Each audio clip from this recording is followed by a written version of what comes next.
Hi guys, this video is all about my move that I'm making in a few weeks. If this is your first time seeing one of my videos, I normally post just vlogs in New York City, which I guess is gonna change. A lot of travel vlogs, basically just like life in my 20s, corporate 9 to 5. But like I said, all of that is going to change to something very different. So I don't think anyone guessed where I'm moving, but I am moving from New York City to Australia, which still sounds crazy to say, like I cannot say it with a straight face almost. Basically, I just wanted to talk more about how I came to this decision, what the plan is, and all of that. I'm filming this right now, early July, and I will be moving by August 1st. I think my flight right now is July 31st. So this lease in New York City, I signed it last May, and thankfully it worked out where I was able to extend it for 2 months and keep it until the end of July. So I am here until then. I was originally going to leave the middle of August, but yeah, I don't even know where to start. I don't know why I'm starting with that. Let me go back and start with the plans. Okay, let me take you back in time to where this started, and I want this video to be helpful if it's something you've always thought about, maybe moving to Australia or just like doing a big international move in general. So in 2020, I guess it was 3 years ago now, peak COVID, I was really thinking, I guess we were all kind of thinking about what we really wanted in life and what we'd always dreamed of. I feel like people were all starting new passions and hobbies. I actually started my YouTube channel for fun during COVID. And I remember being in lockdown, staying at my aunt's house in Connecticut with my cousin and just like binging all videos I could find on Australia, like backpacking in Australia. It was never really living there. I never thought about that really. It was more just like I really wanted to go and backpack for a few weeks, and I never thought about leaving my job. And I remember even asking one of the people I work with at the time, who was kind of like a therapist at the company, I guess. She's like a career counselor sort of. I asked her, hey, do you think this would be possible for me to ever backpack and leave for a month, maybe if I stacked it with like Christmas? Like I remember really trying to think about how I could make it work. But then Australia stayed in lockdown way longer than anywhere else, really. They were super strict about it. Like I was brainstorming this spring of 2020, holiday of 2020 came, we were still very weird here, not a lot of travel. I don't think anyone was allowed in Australia. So it came and went. I think even 2021, it kind of stayed the same. And so then it kind of faded from my mind. I signed a lease back in the city, but it was always something in the back of my mind where I was like, I don't really love New York. And I'm from New York, so I guess that's not the right word. I love New York, but it was more so for me at this time, I want to try something different. Would I come back and live in New York? 100%. But it was more so right now, I just had this like gut feeling that I needed to get out of the city. We are a 30-minute train where I'm from Larchmont. And we were going to bars in the city starting at like 15, 16 years old. So I have 2 points with that, I guess. One, it was like after I graduated college, it was still really exciting to come back here. But it also, it's like I've been doing that sort of stuff here, not to flex or anything, but genuinely, like if you're from New York City or the suburbs right outside the city, being from that area, all of our concerts were here. We were here for birthday parties, restaurants. It got to the point like junior and senior year of college, Friday nights, we were here all the time going to the bars. And so I've kind of been doing this for like 10 years. That has made it very repetitive for me. Of course, there's new things to do. It's an amazing city, but I just think for myself, it was never really the perfect city for me. So that was also the thing I wanted to say about growing up right outside of Manhattan is it wasn't really like I grew up in Kansas and had dreams of this being the city for me. Like it was just everyone had the mentality, go to college, come back, we will all be in New York City. And like that has been amazing. I'm so thankful that I've had all my high school friends here. I think almost every single one of them lives in New York City. We see each other all the time. I was with them all last weekend, guys and girls. And like that is so cool and such a great part of growing up in the suburbs of this city. Take a shot every time I say city. But at the same time, it makes me wonder if I grew up somewhere more rural or more in the middle of the country, would I be set on New York? I'm not sure. It was more so, it was never really a decision for me. It was just what I was gonna do. Like it was just set in stone. It's just what you do. So I've been thinking about that a little bit more, and I'm like, okay, let's say I didn't know anyone anywhere, where would I really fit in? So that was kind of phase 2 of this whole thing when I let go of the backpacking and all that. I was trying to be more realistic in the US. Where could I keep my job at Estee Lauder? I guess I can say now where I work because I'm leaving, but where can I keep my job and still stay in the US. So I visited LA about a year ago. This is all documented also. If you want to see any of these trips, you can know now. I was kind of thinking about it with the perspective of maybe living there. So I visited LA. I thought maybe that would be the answer for me because I do like warmer weather. You guys know I'm always going back to Florida, where my mom lives now. But if you didn't really grow up there, if you didn't have a ton of connections there, it takes a ton of effort, it seemed like, with the people I talked to make new friends because everything is really spread out. So we stayed in Hollywood and wanted to go to dinner in Santa Monica. It was a 40-minute Uber. And I did talk to friends that live there and they were like, yeah, that does affect social plans because if you want to go and grab drinks with someone and you're not going to drive, it's a lot of pressure on the night to go and take a 40-minute Uber and spend a ton of money just getting there. I do love that about New York, that I can just walk, subway, wherever, it's no big deal. And I just thought that would be really hard to make new friends and also just like not really what I was looking for at the time. I was 25, like, I don't know, and I know that's not everyone's experience at all. Trust me, I keep up with all the influencers and everyone that lives there that I feel like they have the most fun lives ever, but it was helpful to go and visit and see a more realistic POV. Just the overall vibe too seemed even more superficial than New York. Shocking, I know, like, no duh, that's what everyone says. Anyways, I didn't want to deal with that. So then I went to Charleston last year. I had been there when I was younger, but that was my first time going as a real adult, and I loved Charleston so much. And even after I visited, I was really thinking about it. I was texting people who I knew there, but again, at the same time, I was a little bit worried with my New York mindset and Charleston just being more traditional. I just didn't know if I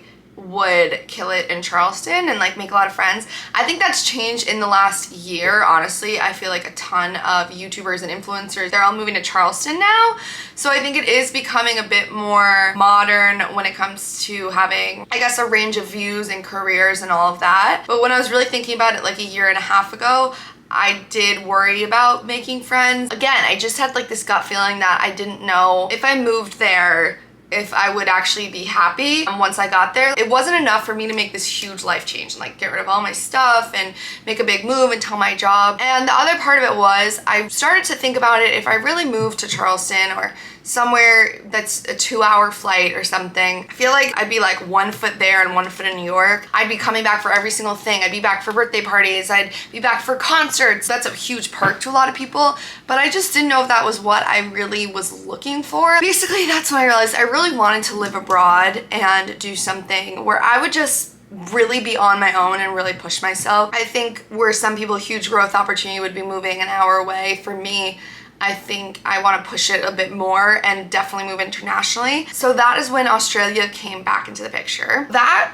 was about a year ago. It was last summer and I really kept it to myself for a while. And I was just thinking about not only the move, because if I really wanted to just move to that city, Estee Lauder, where I work, has offices in Sydney. But I really had to think bigger picture and decide if that's really what I wanted or did I want to go back to school. If I wanted to go back to school, I figured now was the time and just kind of do it all at once. You know, make the big move, go to the school, rather than, let's say, working for a little bit and then getting into a school somewhere else, moving again. Anyways, I debated going back and getting my doctorate in psychology. I was a psych major undergrad. I have always thought about that as my alternate career path. I wrote my senior thesis on hip hop, specifically within music therapy, and I was like, that would be really cool to go back into.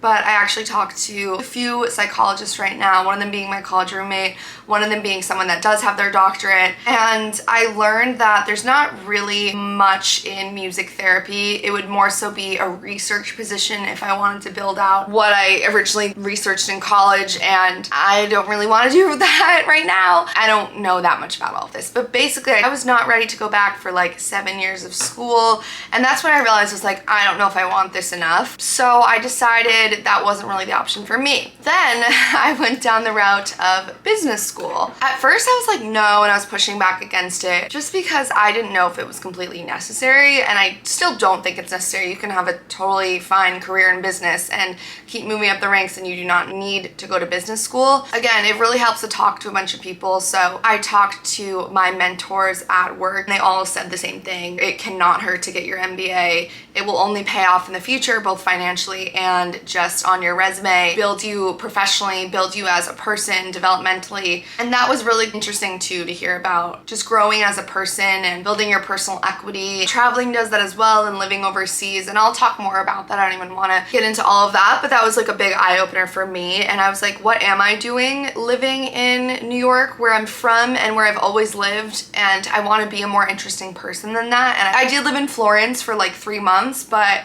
I want to have more of those worldly experiences. Anyways, I really just wanted to follow my gut and where I'd always wanted to live at one point in my life, and if not now, then when. You know, I probably can't move to Australia. If I were to stay in New York and I had kids and I had a great job and I'd moved up a lot of my career, I probably can't just like up and move across the country, nor would I want to. Or across the world. So it was really just something I had to do now. I talked to a bunch of different schools. I was like obsessively researching schools in Australia, what would be the best option. I narrowed it down to Sydney and Melbourne, or Melbourne as Americans say, but I'm trying not to say that because it's kind of embarrassing. I decided for me Sydney was the best city because Melbourne is amazing. It kind of seems like a big Brooklyn and really has a lot going on, but it is kind of cold.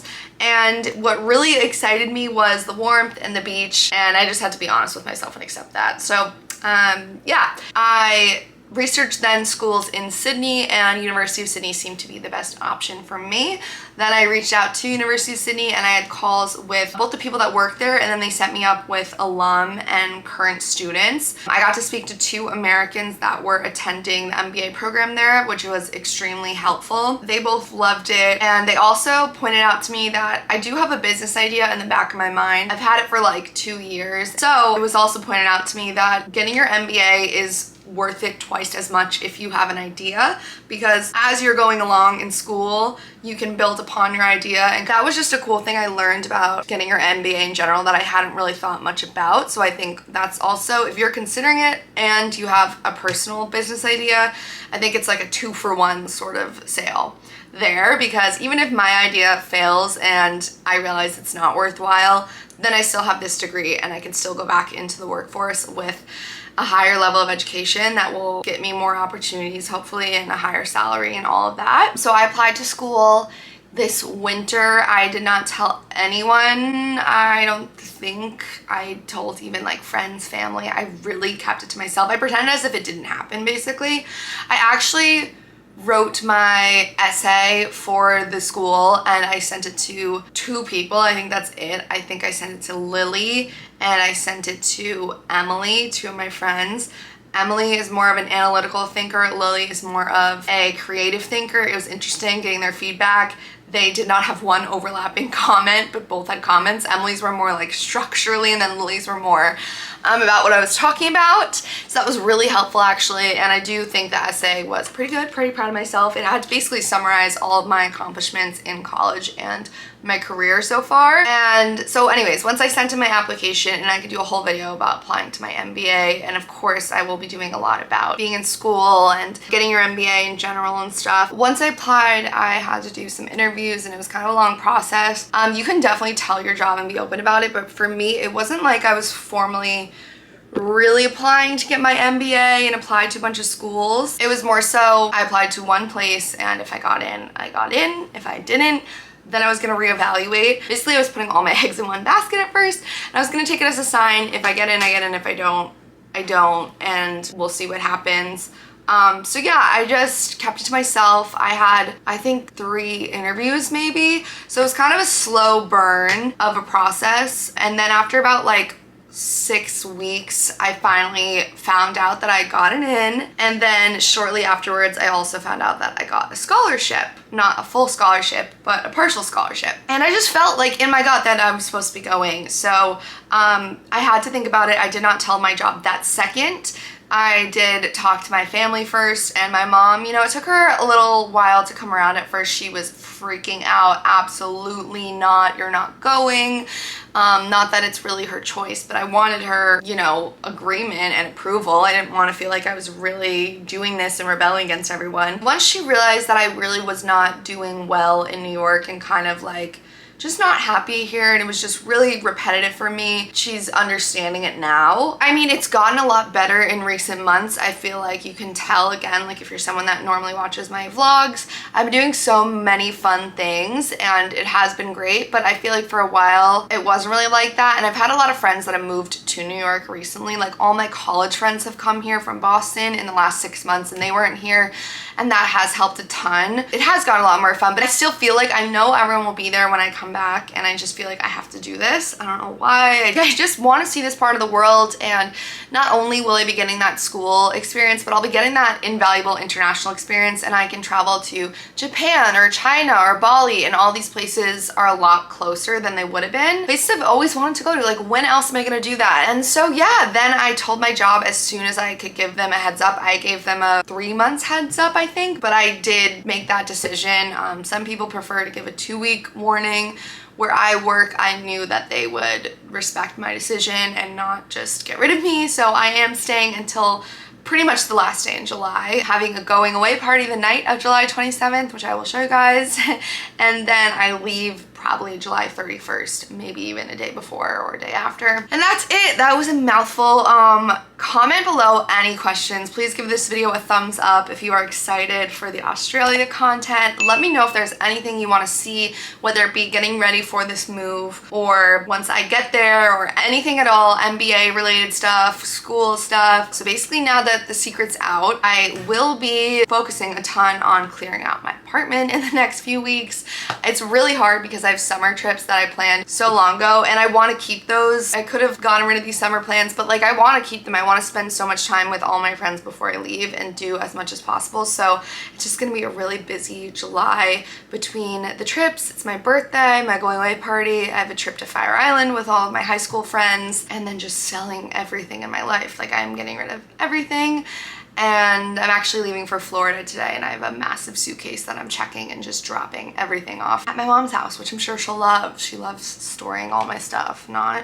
But anyways, I've got to go to the airport. Thank you so much if you made it till the end. I'm so excited. I cannot wait to document this next chapter.